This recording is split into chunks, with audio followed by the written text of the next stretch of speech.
Working on the valve cover gasket on a 2004 Lexus Rx330. As you can see, yeah, a lot of oil sludge, which is causing the oil to leak on the manifold. I'm gonna show you guys how to change it.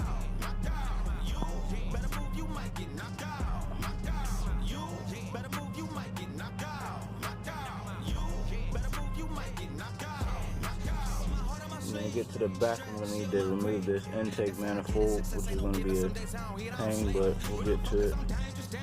Stay tuned, I'll show you. Stay tuned. Now we got the spark plugs out. If you can look in there, you can actually see oil on the spark plugs, let you know the gasket's obviously leaking, but you can clearly see from right here it's leaking.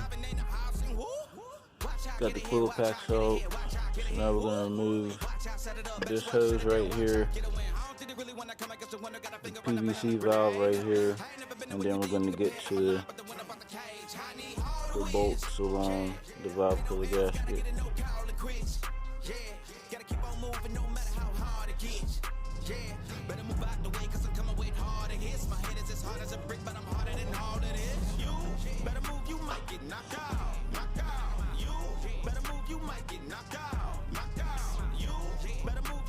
Knocked out.